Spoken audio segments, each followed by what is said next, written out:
I see no changes. Wake up in the morning and I ask myself, is life worth living? Should I blast myself? I'm tired of being poor and even worse, I'm black. My stomach hurts, so I'm looking for a purse to snatch. Cops give a damn about it. Chacun d'entre nous, on a une valeur ajoutée à donner. Mais pour cela, on doit être dans le cadre réellement d'une fraternité. On doit être dans le cadre d'arrêter, comme moi j'ai pu le faire à un moment, de se juger. En disant, il y a les conscients d'un côté et les ignorants de l'autre. T'as mal au ventre, toi. Non. Hein? Et les ignorants de l'autre. Non. Il n'y a pas d'un côté les conscients et de l'autre côté les ignorants. Il y a de part et d'autre des gens qui ont une parcelle de vérité, et ces parcelles de vérité réunies permettront à notre population de s'élever. Est-ce vrai ou est-ce pas, mes frères et sœurs? Degré d'importance pour nous. Et de festoyer pendant que les autres sont en train de construire pour les leurs, on n'avancera nulle part. Et les gens disent, non, attends, écoute, le samedi soir c'est la soirée, le dimanche c'est le jour du Seigneur. Mais non, les gros. Mais non. Dieu n'a pas segmenté les jours comme ça. Il n'y a pas un jour, c'est Alléluia, et la veille c'est booty shaking. Non, c'est pas possible. Ce n'est pas possible. Il n'y a pas un jour, c'est comme le Ramadan. Il n'y a pas un mois. Masha'Allah, bismillah, rahim, alhamdulillah, rabbil alamin, etc. Et dès que c'est fini, nique sa mère la vie, vas-y, je prends, j'ai mon joint, je fais n'importe quoi, je braque la vieille à côté. Non, c'est pas possible. C'est vrai ou faux ce que je dis? C'est une réalité que nous vivons quotidiennement. On doit arrêter de voir le bonheur dans les yeux de l'autre. Quand le blanc ou le juif ou autre se lève, il ne se dit pas, est-ce que les Sénégalais vont m'aimer? Il n'a jamais pensé à ça. Jamais. Jamais. Mais il pense toujours à savoir si oui ou non il sera aimé. Non pas d'autrui mais de lui-même. L'estime de soi. Ce qu'on a diabolisé aujourd'hui, qu'on a transformé en égo. L'homme ou la femme qui n'a pas d'égo devient l'égo pour la société. C'est vrai. Nous sommes le peuple qui a le moins d'égo à l'échelle mondiale. On est des bêtes de foire sans chaîne physique, mais elles sont mentales. Vous comprenez ce que je veux dire ou pas? Nous sommes la population. Les gens aujourd'hui, dès qu'ils voient une pyramide avec un œil, ils disent non, ça c'est la franc-maçonnerie ou c'est les Illuminati. Et parce qu'ils voient ça, ils se disent, tu ne dois pas toucher à ça, négro, stafoulah, si tu touches à ça. Mais ils oublient une chose, la franc-maçonnerie, ce ne sont rien d'autre que des vauriens qui sont venus chez nous, dans nos temps, prendre notre savoir. Est-ce vrai ou est-ce faux? Et ceux qui ne nous aiment pas parce que nous sommes trop foncés, la question n'est pas de se plaindre vis-à-vis d'eux en disant pourquoi tu ne m'aimes pas? Tu es trop méchant. La question est de savoir quand est-ce que je serai capable de me moquer de ton avis pour pouvoir m'élever. Vous comprenez ce que je veux dire ou pas, mes frères?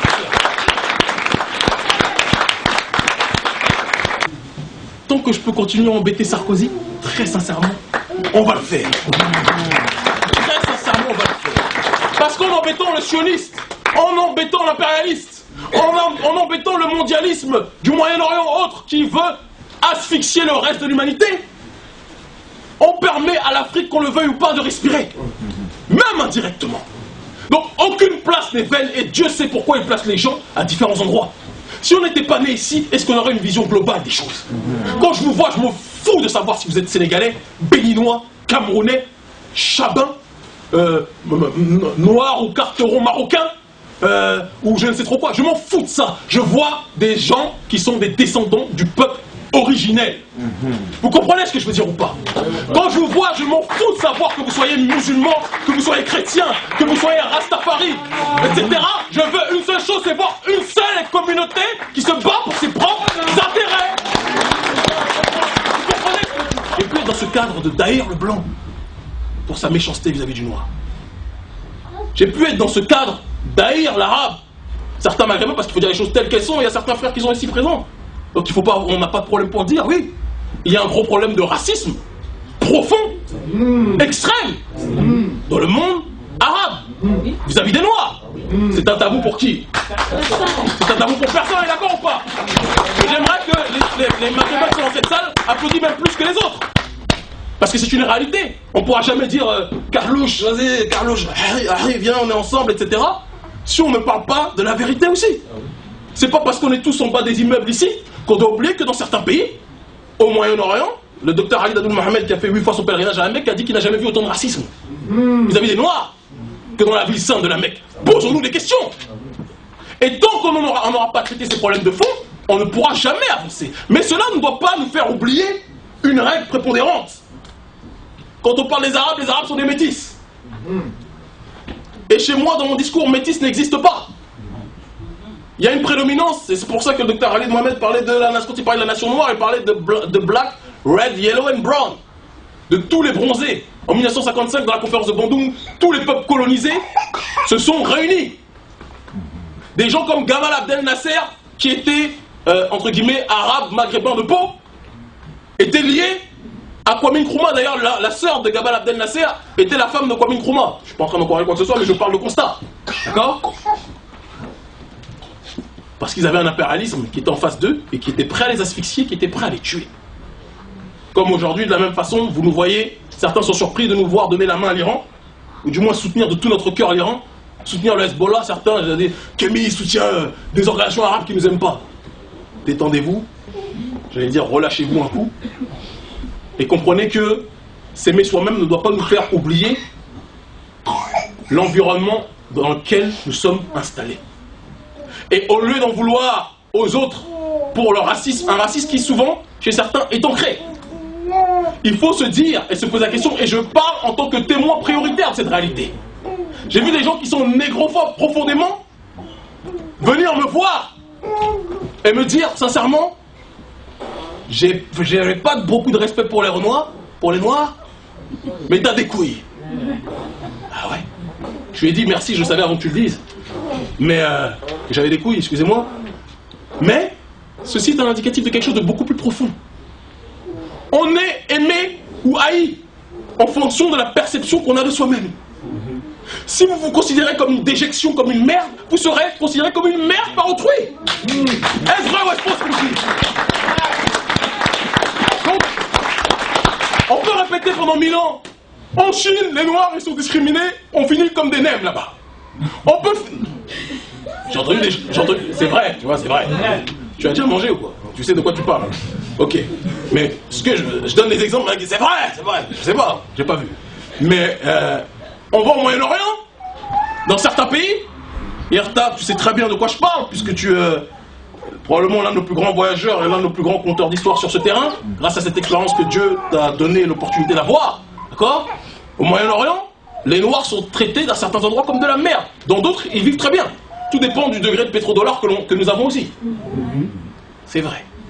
Mais quand on n'a ni le pétro ni le dollar, et qu'on a la peau noire, dans certains endroits, on broie du noir, c'est le cas de le dire. Hein? Mais on part d'une responsabilité qui est précise. Nous ne nous considérons pas comme des êtres humains à part entière.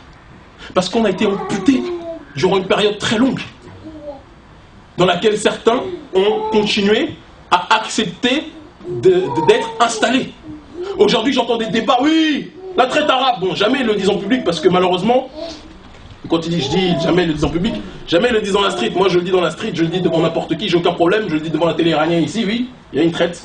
Il y a une traite, non pas arabo-musulmane, quand on dit arabo-musulmane, c'est une stratégie juive, sioniste très précise, pour faire un amalgame entre religion et population qui sont comportés comme des vauriens, alors que de la même façon qu'il y a des gens qui se revendiquaient du vaudou et qui ont été des traîtres à leur communauté, il y a des gens qui se revendiquaient du message de soumission à l'unique et qui ont été des ennemis du message prophétique. Est-ce vrai ou est-ce faux ce que je dis? De la même façon qu'il y a des gens qui se disaient chrétiens, qui pendaient d'autres chrétiens aux armes.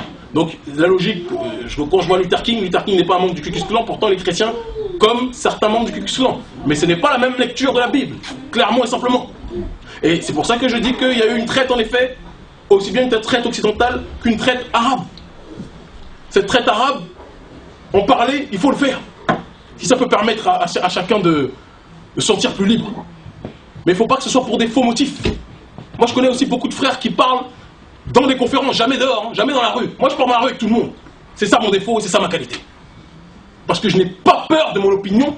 Et si il m'est arrivé de tomber sur des gens hostiles, mais c'est moi qui avais le dernier mot dans les discussions. Pour la simple et unique raison que je n'ai pas peur de ce que je pense en tant que tel. Comprenez ce que je veux dire? Et personne, chacun d'entre nous, aucun ne doit avoir peur. Quand je parle avec un rabbin, il me dit non, Kémy, déjà t'es en train d'égarer les noirs, astaghfirullah. Le prophète Mohammed, que la paix soit sur lui, nous a dit que la couleur de peau n'existait pas, donc par conséquent on doit arrêter de parler de négritude, etc. Je dis écoute, stop.